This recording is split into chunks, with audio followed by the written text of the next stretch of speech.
Hello दोस्तों, नमस्कार। स्वागत है आपका उत्तराखंड जीके वेरी जी ट्रिक्स में। और आज की इस वीडियो में हम बात करेंगे दोस्तों Uttarakhand GK test series part 32 के बारे में। और ये सीरीज दोस्तों हमारे उत्तराखंड के सभी एग्जाम्स वीडियो सहित 854 पदों, खनिज सहायक के 751 पदों और उत्तराखंड में अन्य जितने भी एग्जाम्स होते हैं उत्तराखंड पुलिस, पटवारी, लेक्चरर, सभी के लिए काफी महत्वपूर्ण सीरीज है, जिसमें हम डेली 10 प्रश्नों के बारे में बात करते हैं और 10 से लेकर 50 से अधिक प्रश्न हमें इसमें डिटेल्स में पढ़ने होते हैं। तो ये है हमारी दोस्तों पोस्टमार्टम क्लास। तो पोस्टमार्टम क्लास का पार्ट 2 ये आज हमारा रहेगा, जिसमें जो भी प्रश्न रहेगा उससे संबंधित जितने भी प्रश्न एग्जाम में पूछे जाते रहे हैं या पूछे जाने के चांसेज हैं वह सभी हम बात करेंगे। तो पेन और कॉपी लेके हो जाइए तैयार। अगर आप उत्तराखंड पहली बार पढ़ रहे हैं तो आपको सभी पॉइंट्स अच्छे से नोट करने हैं। अगर आपने उत्तराखंड पहले पढ़ी हुई है तो आप यहाँ पे रिवीजन के रूप में भी इस सीरीज को ले सकते हैं। और दोस्तों वीडियो पसंद आती है तो वीडियो को लाइक जरूर करें, कमेंट्स दोस्तों जरूर करें कि आपको वीडियो कैसी लग रही है। जो भी क्वेश्चन आपको होमवर्क के लिए दिया जाता है उसका आंसर्स भी जरूर लिखें।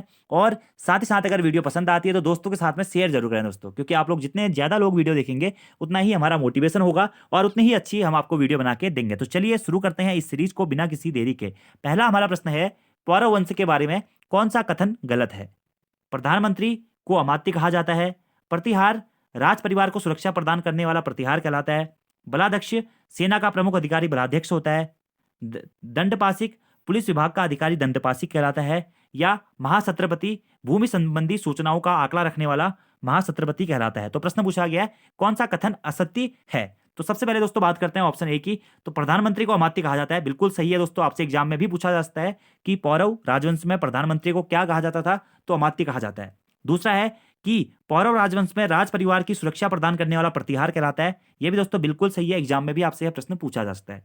तीसरा है पौरव राजवंश में सेना का प्रमुख अधिकारी बलाध्यक्ष कहलाता था, यह भी बिल्कुल सही है दोस्तों। सेना का अधिकारी बलाध्यक्ष कहलाता था।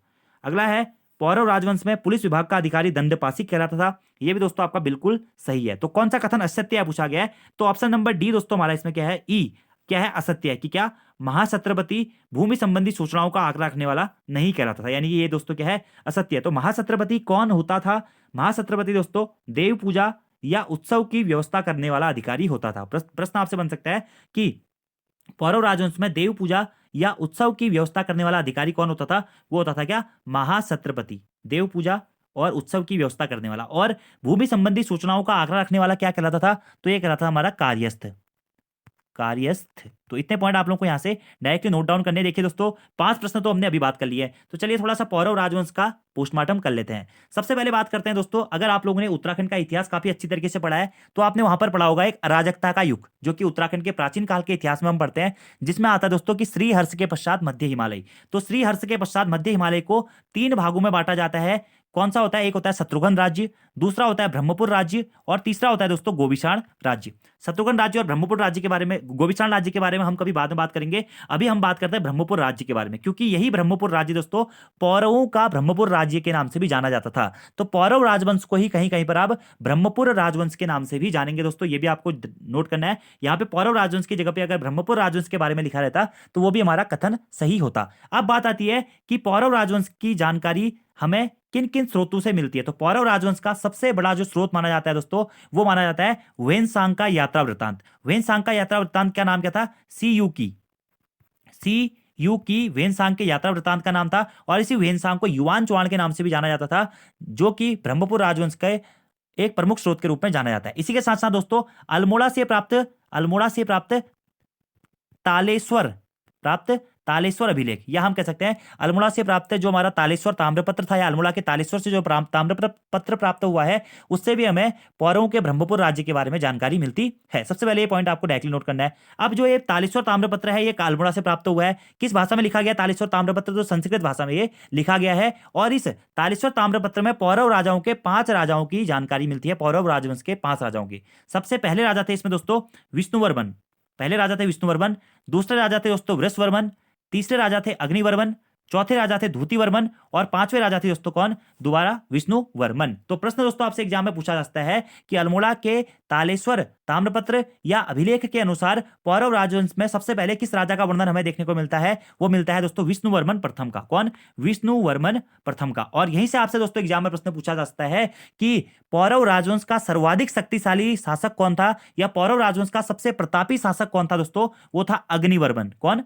अग्निवर्मन पौरव राजवंश का सबसे शक्तिशाली या सर्वाधिक प्रतापी शासक था और अग्निवर्मन ही दोस्तों पौरव राजवंश का ऐसा शासक भी था जिसने सबसे पहले अपने नाम के आगे परमधारक महाराजा धीराज की उपाधि धारण करी थी। तो यह भी आपसे एग्जाम में प्रश्न पूछा जा सकता है कि पौरव राजवंश के किस शासक के द्वारा अपने नाम के आगे परमधारक महाराजा धीराज की उपाधि धारण की गई थी। तो वो थे दो कौन, अग्निवर्मन, सबसे प्रतापी शासक इनको कहा गया है। अब चलिए वेनसांग की यात्रा वृत्तांत से भी हमें पता चल गया और अल्मोड़ा के तालेश्वर ताम्रपत्र से भी हमें प्राप्त चलता है पौरव राजवंश के बारे में। या दोस्तों आप लोगों ने कहीं कहीं एक पॉइंट ये भी पढ़ा होगा दोस्तों कि क्या पौरवों का पर्वतापार राज्य। एक प्रश्न दोस्तों यूकेपीएससी के हाल ही के एग्जाम में यहां से पूछा गया था पौरव राजवंश के संबंध में कि पौरवों के पर्वताकार राज्य की जानकारी हमें किस अभिलेख में मिलती है। तो पौरवों के पर्वताकार राज्य की जानकारी दोस्तों हमें अल्मोड़ा के तालेश्वर ताम्रपत्र में ही मिलती है। ठीक है, अल्मोड़ा के तालेश्वर ताम्रपत्र में कहा गया दोस्तों कि जो ये ब्रह्मपुर के नरेश हैं यह सोमवंशी पौरव राजा थे और इनका केंद्र शासित प्रदेश पर्वताकार राज्य कहलाता था।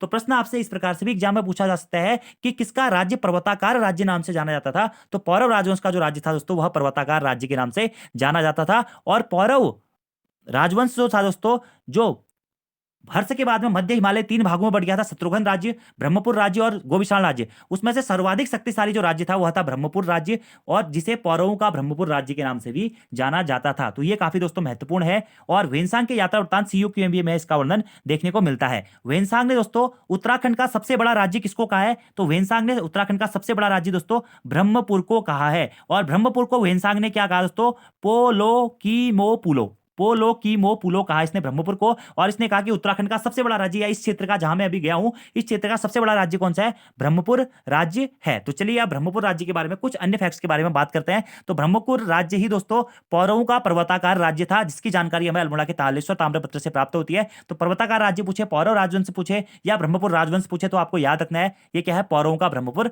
राज्य है जिसे ह्यूनसांग ने पोलो की मो पुलो कहा था। इसका सबसे प्रतापी शासक कौन था दोस्तों, वो था अग्निवर्मन। अल्मोड़ा के तालेश्वर ताम्रपत्र में सबसे पहला राजा जिसका वर्णन मिलता है वो कौन था दोस्तों, विष्णुवर्मन। ठीक है, इसी के साथ साथ दोस्तों जो हमारा पौरवों का ब्रह्मपुर राज्य था इसी की उत्तरी सीमा पर एक और राज्य था दोस्तों जिसका नाम क्या था, सुवर्ण गोत्र देश। सुवर्ण गोत्र देश या सुवर्ण गोत्र राज्य, जिसमें ऐसा माना जाता है कि हमेशा स्त्री जो थी राजा होती थी, हमेशा मतलब रानी होती थी, स्त्री होती थी, इस कारण से सुवर्ण गोत्र देश के रूप में भी जाना जाता है। ठीक है, अगला पॉइंट यहां से आता है कि पौरवों के कुल देवता कौन थे, पौरव राजवंश के कुल देवता कौन थे। ये थे दोस्तों हमारे वीरणेश्वर स्वामी। कौन थे, वीरणेश्वर स्वामी इनके कुल देवता हुआ करते थे। ठीक है, और पौरवों की राजधानी कहां थी, तो पौरवों की राजधानी के रूप में दोस्तों पर्वताकार राज्य को ही जाना जाता है। कहीं कहीं आप ये भी देखेंगे कि पौरवों की राजधानी कहां थी, ब्रह्मपुर में थी, ब्रह्मपुर में पौरवों की राजधानी थी। अब बात आती है दोस्तों जो ब्रह्मपुर राज्य हम पढ़ते हैं यह मुख्यतः किस क्षेत्र में पड़ता था दोस्तों, जो अभी हमारा बिनसर घाटी वाला एरिया है, जो पौड़ी गढ़वाल जनपद में बिनसर क्षेत्र हमारा पड़ता है, उसी के आसपास का क्षेत्र हमारा ब्रह्मपुर नाम से जाना गया है। तो बिनसर के आसपास पौरवों की राजधानी ब्रह्मपुर स्थित थी और इनके कुल देवता का नाम क्या था, वीरणेश्वर स्वामी था दोस्तों, जो कि बिनसर स्वामी या बिनसर देव स्वामी के नाम से ही जाना जाता है। भगवान शिव के रूप में भी इनकी पूजा की जाती है। और इनकी जो राजधानी थी वह किस नदी के किनारे स्थित थी, तो वीणो नदी या बिनो नदी के किनारे स्थित थी। अभी दोस्तों हाल ही में आईएएस का एग्जाम हुआ था, आईएएस के एग्जाम में भी एक प्रश्न पूछा गया था, काफी इंटरेस्टिंग सा प्रश्न था। यह प्रश्न पूछा गया था कि ये द्रोण वापम और खारी वापम क्या होता है। ठीक है, तो द्रोण वापम और खारी वापम दोस्तों भूमि नापन की विधियां थी पौरव राजवंश के अंतर्गत। क्या, द्रोण वापम और खारी वापम क्या थी, भूमि नापन की विधियां थी। आईएएस प्री में दोस्तों अभी 2020 में यह प्रश्न पूछा जा चुका है। तो चलिए बात करते हैं पौरव राजवंश के पोस्टमार्टम में अन्य पॉइंटों के बारे में। देखिए दोस्तों ना पूरा पौरव राजवंश सफा सफा हो जाएगा, काफी महत्वपूर्ण है। पौरव राजवंश में भूमि के हमारे मुख्यतः 2 प्रकार थे, एक थी हमारी केदार भूमि और दूसरी थी सारी भूमि। केदार भूमि को दोस्तों सिंचित भूमि भी कहा जाता था और सारी भूमि को असिंचित भूमि भी कहा जाता था। ठीक है, पौरव राजवंश का जो मुखिया होता था दोस्तों वह राजा कहलाता था और पौरव राजवंश में राजतंत्रात्मक शासन प्रणाली यानी कि वंशानुगत शासन प्रणाली चलती थी। पौरव राजवंश में दोस्तों हमारे 3 प्रकार के टैक्स चलते थे। ठीक है, और पौरव राजवंश में आय का प्रमुख स्रोत भी क्या था, राजस्व कर ही हुआ करते थे। और 3 यहां पर फेमस टैक्स हुआ करते थे, क्या, भाग, भोग और बलि। जिसमें से दोस्तों ये बलि ना एग्जाम में भी पूछा जा चुका है कि पौरव राजवंश में बलि क्या हुआ करता था, तो ये दोस्तों क्या हुआ था, राजस्व कर या टैक्स हुआ करता था। इसमें से जो दोस्तों भाग कर था यह भूमि पर लगने वाला कर पौरव राजवंश में भाग कहलाता था। इसी कारण व्यापार पर लगने वाला कर क्या कहलाता था, भोग कहलाता था। ठीक है, भूमि कर भाग और व्यापार पर लगने वाला कर भोग कर या हिरण्य कर कहलाता था। और ये भोग जो था दोस्तों एक प्रकार का नगद कर था, और धार्मिक चीजों पर लगने वाला जो कर था वह बलि कर कहलाता था। ये तीनों पॉइंट आप लोग को जरूर नोट करने हैं। और इनकी राजधानी को पौरव राजवंश में राजधानी को कोट कहा जाता था। क्या? कोट कहा जाता था। अब यहां पर दोस्तों हमारे सबसे बड़ा जो पौरव राजवंश की सबसे बड़ी इकाई होती थी वो होती थी देश। ठीक है, देश के बाद में आता था प्रांत। प्रांत को पौरव राजवंश में भुक्ति कहा जाता था। तो नोट कर लीजिएगा दोस्तों, प्रांत को भुक्ति कहा जाता था। ठीक है, तहसील को दोस्तों, तहसील को पौरव राजवंश में पाठक कहा जाता था। और ग्राम को दोस्तों ग्रामक्ष पटलिक कहा जाता था। और पौरव राजवंश में प्रशासन की सबसे छोटी इकाई भी हमारी ग्राम ही थी। और पौरव राजवंश में प्रशासन की सबसे बड़ी इकाई क्या थी? वो थी दोस्तों देश। और राजा सबसे बड़ा होता था। राजा के नीचे फिर प्रधानमंत्री, कुमारामत्य, बलाध्यक्ष, कारगिक और दंडपाशनिक होते थे। तो पौरव राजवंश का दोस्तों पोस्टमार्टम हो गया है। प्रश्न पूछा जाएगा तो यहीं से पूछा जाएगा, यहां से बाहर एक भी प्रश्न नहीं जाएगा। तो चलिए बढ़ते हैं अपने दूसरे प्रश्न की ओर को। आप यहाँ पे एक्सप्लेनेशन देख सकते हैं। महाछत्रपति कौन होता था? देव पूजा या उत्सव की व्यवस्था करने वाला अधिकारी महाछत्रपति होता था। भूमि संबंधी सूचनाओं को आंकड़ा रखने वाला कौन होता था? ये होता था दोस्तों हमारा कार्यस्थ। कार्यस्थ ही कहलाता था। ठीक है, पौरवों के कुल देवता कौन थे? वो थे वीरलेश्वर स्वामी, जिसे शिव के ही एक रूप भी माने जाते हैं। अगला हमारा प्रश्न है दोस्तों, दूसरा प्रश्न काफी महत्वपूर्ण। वह कौन सा चंद शासक है जो चरवाहे से राजा बना था? यानी कि चरवाहे से राजा बनने वाला चंद शासक हमारा कौन था दोस्तों? ऑप्शन आपके सामने, बाज बहादुर चंद, अजीत चंद, राजा कल्याण चंद और राजा दीपचंद। तो दोस्तों बाज बहादुर चंद वह चंद शासक था जो कि चरवाहे से राजा बना था। अब बाज बहादुर चंद भी दोस्तों काफी महत्वपूर्ण राजा है, क्योंकि यहां से एग्जाम में काफी बार प्रश्न पूछे गए हैं। तो नोट डाउन करते रहिए, पेन और कॉपी पकड़ लीजिए, क्योंकि बाज बहादुर चंद का पोस्टमार्टम हम करते हैं। चंद राजवंश का कौन सा राजा था दोस्तों? बाज बहादुर चंद 50वां राजा था। यह चरवाहे से राजा बना था। शाहजहांनामा में किस राजा का उल्लेख देखने को मिलता है? तो बाज बहादुर चंद का उल्लेख ही दोस्तों हमें शाहजहांनामा में देखने को मिलता है। और शाहजहांनामा पुस्तक में दोस्तों यह भी लिखा गया है कि बाज बहादुर चंद गद्दी में बैठने के बाद चंबर गाय, कस्तूरी, निर्बीसी, गजगाह, घोड़े, खुकरी, सोना चांदी लेकर दिल्ली के दरबार बादशाह शाहजहां के दरबार में गया था। जो कि एक बार एग्जाम में भी प्रश्न पूछा गया है कि उत्तराखंड का कौन सा राजा शाहजहां के दरबार में गया था? तो था दोस्तों कौन? बाज बहादुर चंद। बाज बहादुर चंद से पहले दोस्तों चंद राजवंश के ही 2 राजा हमारे जा चुके थे मुगल सल्तनत के कार्यकाल में। ठीक है, कौन? रुद्रचंद और लक्ष्मीचंद। ठीक है, उसके बाद में बाज बहादुर चंद गया किसके दरबार में? शाहजहां के दरबार में। जिस कारण दोस्तों शाहजहांनामा में हमें बाज बहादुर चंद का उल्लेख ही देखने को मिलता है। बाज बहादुर चंद दोस्तों राजगद्दी में कब बैठे? 1638 में। और कब तक बैठे थे? 1678 तक। तो अब यहीं से दोस्तों एक प्रश्न बनता है, एग्जाम में भी यह प्रश्न पूछा गया दोस्तों कि काशीपुर की स्थापना किसने करी? दोस्तों काशीपुर की स्थापना करी थी काशीनाथ अधिकारी ने। किसने? काशीनाथ अधिकारी ने। और यहीं से एग्जाम में प्रश्न पूछा गया था कि काशीपुर के स्थापना करने वाले काशीनाथ अधिकारी किसके शासनकाल में एक मतलब प्रमुख पद पर थे। ठीक है, तो जो काशीनाथ अधिकारी थे दोस्तों ये बाज बहादुर के कार्यकाल में क्या थे? एक प्रशासनिक अधिकारी के रूप में कार्य करते थे काशीपुर क्षेत्र में। इसी कारण इन्होंने काशीपुर की स्थापना करी। यही प्रश्न एग्जाम में डिट्टो पूछा गया था कि काशीपुर की स्थापना करने वाले काशीनाथ अधिकारी किसके शासनकाल में मतलब किसके राज्यकाल में किस राजा के अंतर्गत शासन करते थे? तो वो थे दोस्तों कौन? बाज बहादुर चंद के अंतर्गत। अब यहीं से एक प्रश्न ये पूछा गया, अभी दोस्तों आबकारी के पेपर में यही प्रश्न आयोग ने घुमा के पूछ दिया कि काशीपुर की स्थापना कब की गई? तो 1639 में काशीपुर की स्थापना की गई। और राजा कौन था इस टाइम पे? दोस्तों बाज बहादुर चंद इस टाइम पे राजा था। ये पॉइंट आप डायरेक्टली नोट डाउन कर लीजिएगा। अगला पॉइंट है बाज बहादुर चंद से आपको याद रखना है दोस्तों कि घोड़ाखाल स्थित गोलू देवता मंदिर का निर्माण किसने किया? तो घोड़ाखाल गोलू देवता मंदिर का निर्माण दोस्तों बाज बहादुर चंद के द्वारा किया गया। और ये घोड़ाखाल गोलू देवता मंदिर कहां पड़ता है दोस्तों? नैनीताल जनपद में पड़ता है। अगला पॉइंट यहां से दोस्तों कि बाजपुर नगर की स्थापना किसने करी? बाजपुर नगर दोस्तों जो भी हमारी धुमा नदी के किनारे स्थित है उसकी स्थापना भी हमारा बाज बहादुर चंद ही करता है। अगला पॉइंट दोस्तों ये बनता है कि पहले इसका नाम क्या था? बाजा चंद था, बाज चंद था। तो इसे बहादुर की उपाधि किसने दी? तो बाज बहादुर चंद को बहादुर और जमींदार दोनों की उपाधियां किसने दी दोस्तों? ये दी थी हमारे शाहजहां ने ही नो बहादुर और जमींदार दोनों की उपाधियां दी थी। ठीक है, शाहजहां ने ही दोस्तों बाज बहादुर चंद को नौलखिया माल या 84 माल का परगना कटिहार के राजपूतों से छीनकर दिया था। ठीक है, और नौलखिया माल परगना, 84 माल परगना जो कि हमारा तराई भाबर वाला क्षेत्र था जिसे नौलखिया भूमि भी कहा गया है। सबसे पहले दोस्तों तराई भाबर में स्थित 84 माल के परगने को कौन जीतता है? तो रुद्रचंद दोस्तों सबसे पहले उस पर अधिकार करता है। और किसकी आज्ञा से दोस्तों? अकबर की आज्ञा से। उसके बाद में बाज बहादुर चंद के अधिकार क्षेत्र में भी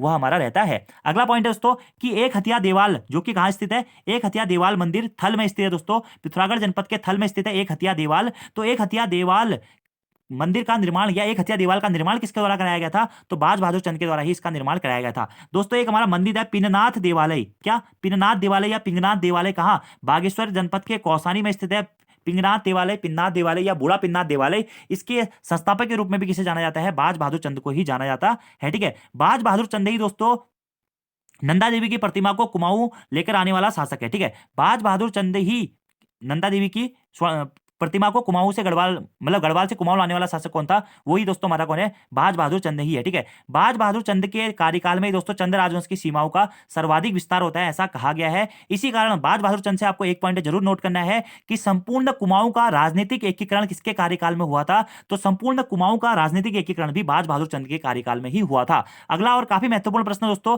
बाज बहादुर चंद से यह भी हमारा बनता है कि किसके राजा के द्वारा कैलाश मानसरोवर के तीर्थ यात्रियों के लिए गूंठ भूमिदान में दी गई थी? जैसे दोस्तों अभी हाल ही में एग्जाम में प्रश्न पूछा गया था कि बद्रीनाथ मंदिर के निर्माण के लिए किस कत्यूरी शासक के द्वारा भूमिदान में दी गई थी, वैसे ही आपसे एग्जाम में प्रश्न पूछा जा सकता है दोस्तों कि कैलाश मानसरोवर के तीर्थ यात्रियों के लिए किसके द्वारा गूंठ भूमिदान में दी गई थी? तो बाज बहादुर चंद के द्वारा भूमिदान में जमीन दी गई थी। दोस्तों भीमताल में एक मंदिर है हमारा, क्या भीमेश्वर महादेव मंदिर, उस मंदिर का निर्माण कौन करता है? बाज बहादुर चंद करता है। इसी के साथ साथ दोस्तों हमारा अल्मोड़ा में जो कटारमल सूर्य देवता का मंदिर है उसका जीर्णोद्धार कौन करता है? तो कटारमल सूर्य देवता मंदिर का जीर्णोद्धार भी बाज बहादुर चंद ही करता है। ठीक है, अभी दोस्तों बाज बहादुर चंद का एक ताम्रपत्र मिला है 2019 अगस्त में सियालदे से। सियालदे कहां पड़ता है? ये अल्मोड़ा जनपद के सियालदे से मिला हुआ है, जिसमें इन्होंने किसी बिष्ट को भूमिदान का उल्लेख हमें मिलता है। सबसे अगला और काफी महत्वपूर्ण पॉइंट है दोस्तों कि क्या भोटियों और तिब्बतियों पर सबसे पहले टैक्स किसने वसूला? तो भोटियाओं और तिब्बतियों के मध्य व्यापार से सबसे पहले टैक्स वसूलने वाला राजा था कौन? राजा बाज बहादुर चंद। और कौन सा कर वसूला था? सिरती नामक कर वसूला था, जो कि क्या था? एक नगद कर था। और यह प्रश्न भी एग्जाम में पूछा गया दोस्तों कि सिरती क्या था? सिरती क्या था दोस्तों? एक नगद कर था जो कि भोटियाओं और तिब्बतियों से बाज बहादुर चंद के द्वारा सर्वप्रथम वसूला गया था। इसी के साथ साथ दोस्तों इसने एक फटांग कर भी लगाया था, जो तिब्बतियों के सोने पर इसने एक कर लगाया था। क्या? फटांग कर। ये भी आपको नोट डाउन करना है। तो प्रश्न आपसे अगर बनता है कि भोटियाओं और तिब्बतियों के व्यापार पर सबसे पहले कर किस चंद शासक के द्वारा लगाया गया? तो बाज बहादुर चंद के द्वारा लगाया गया। सिरती कर लगाया गया और फटांग कर लगाया गया। इसने दोस्तों कुछ नए पद भी सृजित किए, जैसे पानी भरने के लिए पनेरू पद सृजित किया, फल लाने वाले के लिए फुलेरू पद सृजित किया, मंदिरों की रक्षा करने वाले के लिए मठवाल पद सृजित किया। ठीक है, इसी के साथ साथ कुमाऊं पर जजिया कर लगाने वाला चंद शासक कौन था? वो था दोस्तों कौन? बाज बहादुर चंद कुमाऊं पर जजिया कर लगाने वाला चंद शासक था। ठीक है, एक हथिया दीवार का निर्माण थल में बाज बहादुर चंद के द्वारा किया गया दोस्तों। और एक हथिया दीवार से एक और पॉइंट हमारा इंपोर्टेंट बनता है कि किस चंद शासक मतलब के द्वारा एक हथिया दीवार का निर्माण कराया गया था? तो वो थे कौन? बाज बहादुर चंद। और ये जो एक हथिया दीवार है, यह इसकी आकृति एलोरा के कैलाश मंदिर की तरह ही मानी जाती है। तो बाज बहादुर चंद में फिलहाल दोस्तों इतना ही करते हैं। काफी फैक्ट छूटे हैं जो कि हम अब अगले किसी प्रश्न में बात करेंगे। तो बाज बहादुर चंद का पोस्टमार्टम भी हो गया। और दोस्तों वीडियो पसंद आती है तो लाइक सब्सक्राइब और शेयर जरूर करें। वीडियो आप जितनी जल्दी ज्यादा शेयर करेंगे उतना ही अच्छा कंटेंट मैं आपको दूंगा। और ये 2 क्वेश्चन से आपको समझ में आ गया होगा। ठीक है, बाकी धीरे धीरे हम सभी प्रश्नों को डिस्कस नहीं करेंगे, कुछ कुछ प्रश्नों को, कुछ कुछ राजाओं को कंप्लीट करते रहेंगे। बाकी आपको इन राजाओं के बारे में ज्यादा डिटेल में पढ़ना है तो आप परमार राजवंश वाली हमारी प्लेलिस्ट पे जाके देख लीजिएगा। ठीक है, एटकिंसन ने बाज बहादुर चंद को दोस्तों बूढ़ा, उदास और अन्यायी राजा भी कहा है। ठीक है, अनंत देव ने बाज बहादुर के संरक्षण में स्मृति कौस्तुभ नामक ग्रंथ की रचना करी थी। ये भी दोस्तों महत्वपूर्ण है। स्मृति कौस्तुभ नामक ग्रंथ की रचना किसने करी थी? अनंत देव ने करी थी। किसके संरक्षण में? बाज बहादुर चंद के संरक्षण में। 1673 में बाज बहादुर चंद ने कैलाश मानसरोवर के तीर्थ यात्रियों के लिए गूठ भूमि दान में दी थी। इंपॉर्टेंट है। अगला प्रश्न है दोस्तों हमारा तीसरा प्रश्न है कि गोरखा शासन काल में पुंगड़ी कर निम्न में से क्या था? ऑप्शन है पुत्रहीन व्यक्ति से लिया जाने वाला कर, प्रजा की रक्षा की खातिर लिया जाने वाला कर, भूमि कर, या अफसरों को दिया जाने वाला नजराना। तो गोरखा शासन काल में पुंगड़ी कर या पुंगाड़ी कर क्या था दोस्तों? यह भूमि कर था। क्या था? वो एक प्रकार का भूमि कर था। इंपोर्टेंट है। ठीक है, और इसी से सैनिकों को वेतन दिया जाता। जो पुंगाड़ी कर था, इसी पुंगाड़ी कर से सैनिकों को वेतन दिया जाता था। ठीक है, और भूमि कर था खेतों से लिया जाने वाला कर, सैनिकों को वेतन इसी कर से दिया जाता था। अगला बात आती है कि पुत्रहीन व्यक्ति से लिया जाने वाला कर गोरखा राजवंश में क्या कहलाता था? तो कहलाता था मरो कर। याद रखना दोस्तों आपको, मरो कर। प्रजा की सुरक्षा की खातिर लिया जाने वाला कर क्या कहलाता था दोस्तों?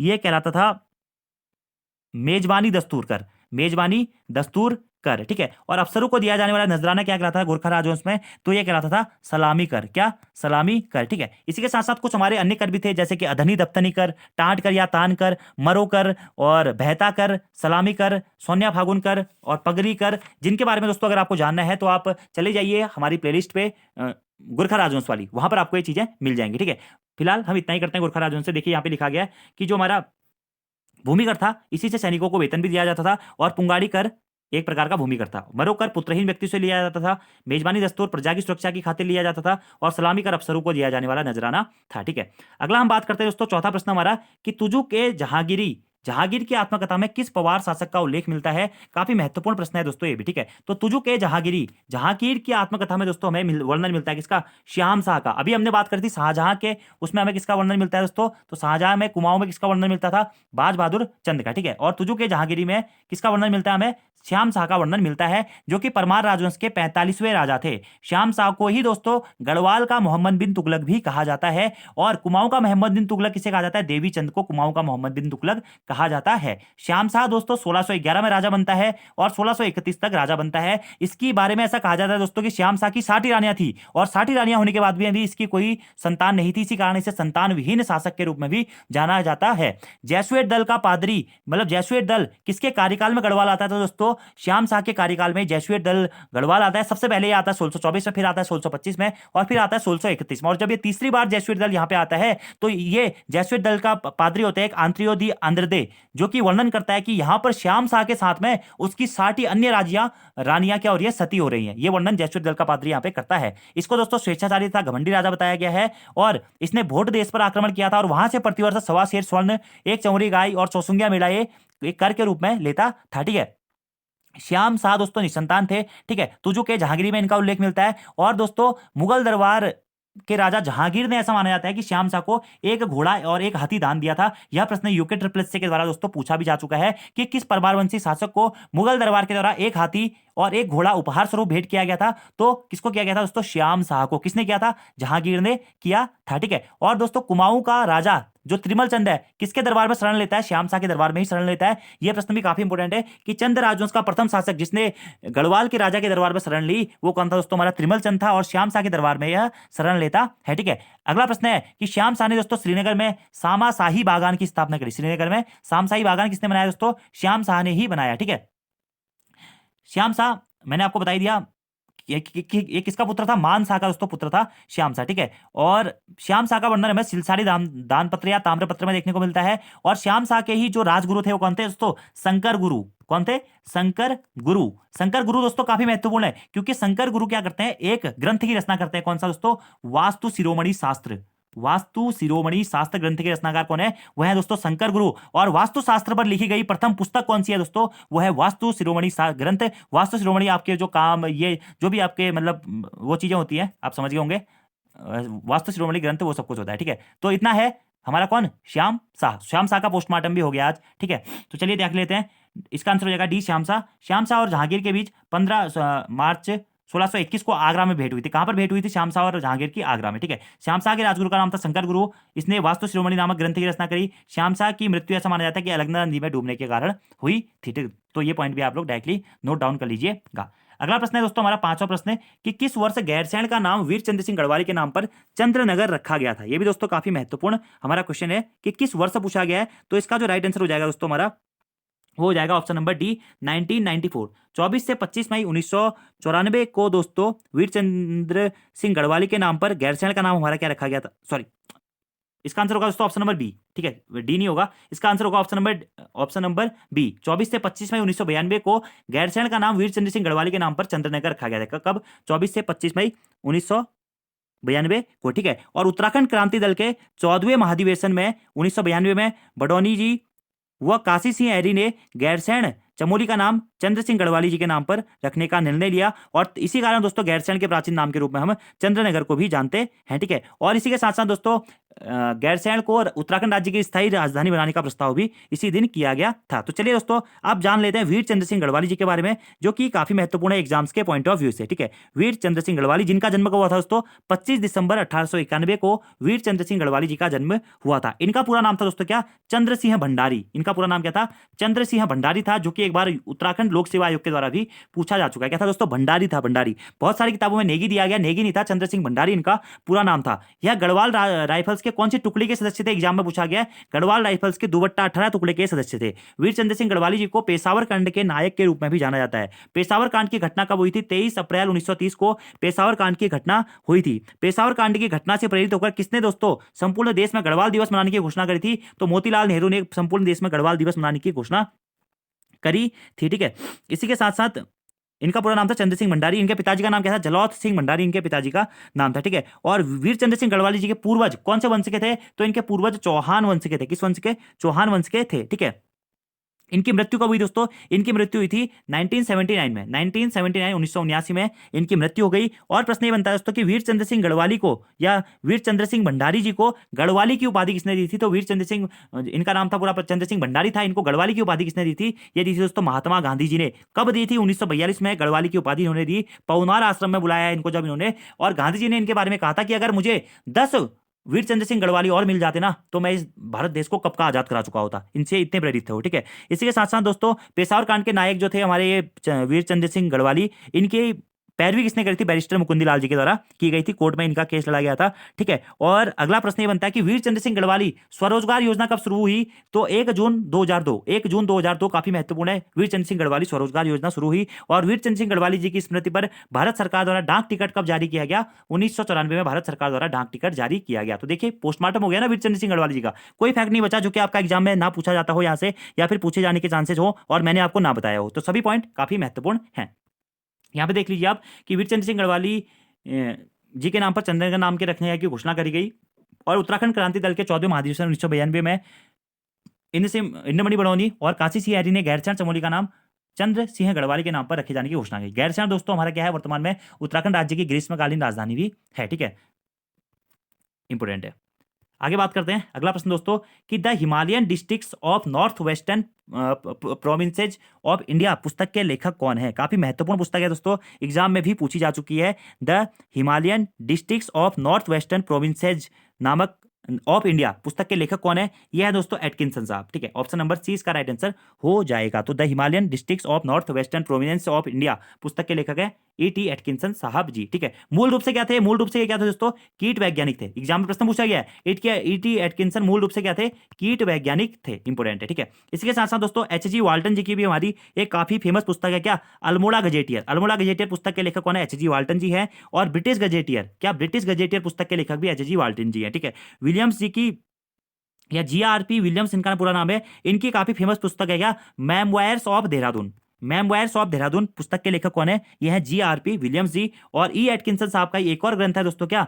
एक तो है the Himalayan districts of north western provinces of India, और अगला है दोस्तों क्या? Himalayan gazetteer. हिमालयन गजेटियर किसकी रचना है? ये E. एटकिंसन साहब की रचना है, ठीक है। बाकी दोस्तों E. सरमन ओकले जी की एक रचना थी जो कि आपको कमेंट बॉक्स में बतानी है, E. सरमन ओकले जी की रचना। तो इसका आंसर आपको बता दिया मैंने, ऑप्शन नंबर सी हो जाएगा। अगला बात करते हैं दोस्तों 7वें प्रश्न की कि ओली ब्राह्मणों का वर्ग किस चंद शासक ने बनाया था? तो ओली ब्राह्मण दोस्तों जिसे थाली बजाने वाले ब्राह्मणों के नाम से भी जाना जाता था, या थाली बजाकर सभी को सतर्क करने वाले ब्राह्मणों के रूप में भी इन्हीं को जाना जाता था। तो ओली ब्राह्मणों का जो वर्ग था वह बनाया गया था दोस्तों रुद्रचंद के द्वारा, ठीक है। रुद्रचंद दोस्तों चंद्र राजवंश के हमारे काफी महत्वपूर्ण राजा होते हैं, और चंद्र राजवंश में जो हमारे सर्वाधिक शक्तिशाली राजा के रूप में भी कहीं कहीं आप पढ़ेंगे रुद्रचंद के बारे में, ठीक है। और रुद्रचंद का वर्णन हमें अकबरनामा में देखने को मिलता है। किसमें दोस्तों? अकबरनामा में हमें रुद्रचंद का वर्णन देखने को मिलता है। और आईने अकबरी के अनुसार या अकबरनामा के अनुसार दोस्तों कुमाऊं किस सूबे का अंग था? को कुमाऊं दोस्तों दिल्ली सूबे का अंग था। किसका दोस्तों? दिल्ली सूबे का कुमाऊं अंग हुआ करता था। और दोस्तों अकबर के द्वारा ही रुद्रपुर शहर की स्थापना की जाती है, छोड़े या छोड़ियों की नियुक्ति की जाती है। अकबर के समय में ही ग्वालदम का युद्ध होता है 1591 में बलभद्र शाह के साथ में। अकबर का ही दोस्तों एक प्रसिद्ध सेनापति होता है क्या? पुरुषु पंत, जो कि ग्वालदम के युद्ध में 1591 में मारा जाता है। अकबर के समय में ही 1592 में बैजनाथ का युद्ध होता है, जिसमें रुद्रचंद और सुखाल देव के मध्य में होता है। इसमें सुखाल देव को मार देता है। और बैजनाथ स्थित कत्यूर घाटी पर शासन करने वाला है, बागेश्वर पर शासन करने वाला सबसे पहला जो चंद शासक होता है वो भी दोस्तों कौन होता है? हमारा रुद्रचंद ही होता है। रुद्रचंद ही दोस्तों 84 माल परगने को जीतता है अकबर की सहायता से, ठीक है। रुद्रचंद ही अल्मोड़ा में मल्ला महल का किला बनाता है। रुद्रचंद की एक फेमस पुस्तक है दोस्तों त्रिवेणिक धर्म निर्णय और सेन शास्त्र नामक ग्रंथ की रचना रुद्रचंद के द्वारा ही की गई थी। रुद्रचंद के ही द्वारा दोस्तों जो हमारे कैनी खसू से इसने टैक्स वसूला था, मतलब कैनी खसू की नियुक्ति करी गई थी, ठीक है। और चौथानी ब्राह्मणों की पुनर्नियुक्ति भी रुद्रचंद के द्वारा ही की गई थी। बाकी दोस्तों रुद्रचंद के बारे में ना आपको पहले की सीरीज में बता चुका हूं, इसलिए यहां पर हम इसे कवर अप ज्यादा नहीं कर रहे हैं। चंद्र राजवंश का ये दोस्तों हमारा 45वां राजा था, और इसकी मतलब शासन कब से कब तक किया था? 1565 से 1597 तक इसने दोस्तों शासन किया था। 45वां राजा था ये चंद्र राजवंश का। कौन? रुद्रचंद। काफी महत्वपूर्ण है दोस्तों ये राजा, ठीक है। सीराकोट का युद्ध भी इसी के समय पे होता है। इसका ही एक सेनापति होता है, कौन दोस्तों? वो होता है पुरुषु पंत, ठीक है। पिथौरागढ़ पर सबसे पहले अधिकार पिथौरागढ़ के अस्कोट पर रुद्रचंद ने किया। बागेश्वर पर सबसे पहले अधिकार इसी ने किया, और मल्ला महल का किला इसने बनाया, जो कि मैं आपको बता चुका हूं। इतने पॉइंट आपको नोट करने हैं, पहले मैं इनके बारे में भी बता चुका हूं। रुद्रचंद ने ओले पड़ने पर थाली बजाकर सभी को सतर्क करने वाले ओली ब्राह्मणों का वर्ग बनाया। रुद्रचंद व उसकी सेना की वीरता को देखकर अकबर ने रुद्रचंद को 84 माल या 84 माल प्रगना भी भेंट में दिया था। वैसे दोस्तों एक्चुअल रीजन ये नहीं है, एक्चुअल रीजन ये है कि अकबर से रुद्रचंद की मुलाकात 1588 में लाहौर में होती है, और रुद्रचंद ने अकबर की ओर से नागौर की लड़ाई में भी युद्ध लिया था, और मुगल दरबार में जाने वाला प्रथम चंद शासक भी हमारा रुद्रचंद ही था, जो कि अकबर से मिलने वहां पे गया था। इस कारण अकबर काफी खुश हो जाता है इससे, और इसे 84 माल का प्रगना दान स्वरूप दे देता है। उसके बाद में ये यहाँ आकर रुद्रपुर नामक शहर की स्थापना करता है, ठीक है। और कुमाऊं पर प्रथम बार मुगल आक्रमण भी दोस्तों रुद्रचंद के समय पर ही हुआ था, और ये इक्ता युद्ध में ये जीतता है। ये सभी पॉइंट मैं आपको पहले भी करा चुका हूं। आगे बात करते हैं दोस्तों, 8वां प्रश्न काफी महत्वपूर्ण प्रश्न है कि भिलंगना निम्न में से किसकी सहायक नदी है। तो भिलंगना दोस्तों किसकी सहायक नदी है? मंदाकिनी, पिंडर, भागीरथी, सॉरी बालगंगा किसकी सहायक नदी पूछा गया, सॉरी बालगंगा किसकी सहायक नदी है, तो ये भिलंगना की सहायक नदी होगी, ठीक है। तो चलिए अब भिलंगना का थोड़ा बहुत पोस्टमार्टम कर देते हैं। अब देखिए दोस्तों, बालगंगा तो भिलंगना की सहायक है, लेकिन भिलंगना किसकी सहायक नदी है? तो भिलंगना दोस्तों भागीरथी नदी की सहायक नदी है। भिलंगना नदी का उद्गम कहां से होता है, काफी महत्वपूर्ण है, और आपसे एग्जाम में भी पूछा जाता है दोस्तों। तो खतलिंग ग्लेशियर या खतलिंग हिमनद से दोस्तों हमारा क्या होता है, भिलंगना नदी का उद्गम होता है। कहां से? खतलिंग ग्लेशियर से या खतलिंग हिमनद से, ठीक है। अब बात आती है दोस्तों, ये खतलिंग ग्लेशियर कहां स्थित है, तो टिहरी गढ़वाल जनपद में स्थित दोस्तों क्या खतलिंग ग्लेशियर, वहीं से भिलंगना नदी का उद्गम होता है, ठीक है। और भिलंगना किसकी सहायक नदी है? भागीरथी की सहायक नदी है। तो भागीरथी नदी तथा भिलंगना नदी का संगम कहां पे होता है दोस्तों? ये होता है गणेश प्रयाग में, जिसे हम वर्तमान में पुरानी टिहरी के नाम से भी जानते हैं, या फिर जहां पर वर्तमान में टिहरी डैम स्थित है, यहाँ पे भिलंगना और भागीरथी नदी के संगम पर टिहरी डैम या गणेश प्रयाग स्थित है, उसी को दोस्तों भागीरथी और भिलंगना नदी के संगम स्थल के रूप में जाना जाता है। तो भिलंगना का पोस्टमार्टम तो लगभग हमारा हो गया। इसकी टोटल लंबाई कितनी है उत्तराखंड में, तो यह है दोस्तों 110 किलोमीटर। खतलिंग ग्लेशियर से निकलती है और पुरानी टिहरी में ये भागीरथी में मिल जाती है। अब अन्य नदियों का पोस्टमार्टम कर लेते हैं। मंदाकिनी नदी दोस्तों, मंदाकिनी नदी का उद्गम कहां से होता है? इसका उद्गम होता है केदारनाथ से, ठीक है। केदारनाथ रुद्रप्रयाग से मंदाकिनी नदी का उद्गम होता है, ठीक है। और इसका मंदाकिनी और अलकनंदा का संगम कहां पे होता है? रुद्रप्रयाग में। मंदाकिनी और अलकनंदा का संगम कहां पे होता है? रुद्रप्रयाग में होता है। पिंडर नदी का उद्गम कहां से होता है? पिंडारी ग्लेशियर बागेश्वर से पिंडर नदी का उद्गम होता है। और भागीरथी नदी का उद्गम कहां से होता है दोस्तों? उत्तरकाशी स्थित गौमुख ग्लेशियर से हमारा भागीरथी नदी का उद्गम होता है। तो इन सभी नदियों का पोस्टमार्टम हो गया। उद्गम स्थल याद रखने हैं, मंदाकिनी का केदारनाथ से, पिंडर का दोस्तों पिंडारी ग्लेशियर से, और भागीरथी नदी का हो गया गंगोत्री स्थित गौमुख से, और भिलंगना नदी का उद्गम हो गया दोस्तों कहां से? खतलिंग ग्लेशियर या खतलिंग हिमनद टिहरी गढ़वाल जनपद से इसका उद्गम होता है। इतने पॉइंट आपको यहां से डायरेक्टली नोट करने हैं, क्योंकि एग्जाम में यहां से काफी बार दोस्तों प्रश्न पूछा गया है। बालगंगा नदी के संदर्भ में तो काफी बार एग्जाम में प्रश्न पूछा गया है, ठीक है। यहां पर आपको ये बालगंगा, धर्मगंगा, मेदगंगा या दूधगंगा, ये सभी किसकी सहायक नदी है? ये सभी दोस्तों हमारी भिलंगना नदी की सहायक नदियां हैं। तो भिलंगना अगर ऑप्शन में नहीं भी होता, आपसे नॉर्मली ये पूछता कि मेदगंगा, दूधगंगा, धर्मगंगा, बालगंगा किसकी सहायक नदियां हैं, और भिलंगना ऑप्शन में नहीं होता, तो आप इसमें भागीरथी को भी सही करके आ सकते थे, आपका नंबर कटने के चांसेस नहीं होते, ठीक है। इसी प्रकार से एक हमारी दोस्तों होती है असी गंगा नदी। असी गंगा नदी कहां से निकलती है? डोडी ताल उत्तरकाशी से असी गंगा नदी निकलती है। केदार गंगा नदी कहां से निकलती है? केदार गंगा नदी दोस्तों केदार ताल से निकलती है, कहां के? उत्तरकाशी के, ठीक है। अगला है जाड़ गंगा नदी कहां से निकलती है? तो ये उत्तरकाशी स्थित थांगला दर्रे से जाड़ गंगा नदी निकलती है। ये भी हो गया दोस्तों क्या पोस्टमार्टम। तो भिलंगना की दो अन्य सहायक नदियां बालगंगा और धर्मगंगा है। इसी के साथ साथ में मेदगंगा, दूधगंगा, बालखिल्ला नदी, ये भी भिलंगना की सहायक नदी मानी जाती है। बालगंगा व धर्मगंगा का संगम कहां पे होता है? बूढ़ा केदार टिहरी गढ़वाल नामक स्थान पर होता है। और बालगंगा तथा भिलंगना नदी का संगम कहां पे होता है? यह पिलखी के घनसाली में होता है। और भिलंगना तथा भागीरथी नदी का संगम कहां पे होता है दोस्तों? ये होता है गणेश प्रयाग पुरानी टिहरी में। इंपॉर्टेंट है। देखिए भिलंगना का पोस्टमार्टम हो गया। कोई प्रश्न पूछ लिया भिलंगना से, इसके बाहर से, तो देख लेना, आप नहीं पूछेगा। अगला 9वां प्रश्न है कि स्थानीय भाषा में ओडाल का क्या अर्थ होता है? बारिश, तूफान, शुंड या फिर दोस्तों चौमास। तो ओडाल का अर्थ क्या होता है दोस्तों? ये होता है तूफान से। ओडाल कहते हैं ना, कहते नहीं है वो कुमाऊनी गढ़वाली में ओडाल है, ओडाल ऐसे करके, ठीक है। तो ओडाल का संबंध किससे है? यह है तूफान से, ठीक है। अब इसी प्रकार से दोस्तों वर्षा ऋतु को क्या कहा जाता है स्थानीय भाषा में? तो वर्षा ऋतु को दोस्तों कहा जाता है बसगाल या फिर चौमास। बारिश के टाइम को क्या कहता है? बसगाल या चौमास कहा जाता है, ठीक है। शीत ऋतु को क्या कहा जाता है? शीत ऋतु को शुंड कहा जाता है। और दोस्तों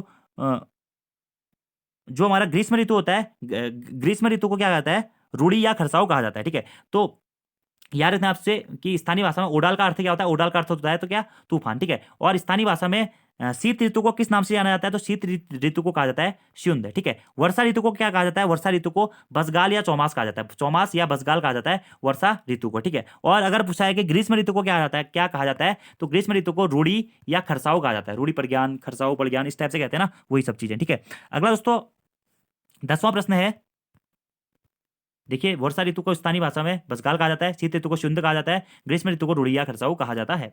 अगला प्रश्न है 10वां कि माई इंप्रेशन ऑफ अमेरिका पुस्तक के लेखक कौन है। काफी महत्वपूर्ण पुस्तक है दोस्तों, आपसे एग्जाम में भी पूछी जा चुकी है। माई इंप्रेशन ऑफ अमेरिका पुस्तक के लेखक है दोस्तों कमलेंदुमती साहा। बहुत इंपोर्टेंट है कमलेंदुमती साहा। क्यों दोस्तों?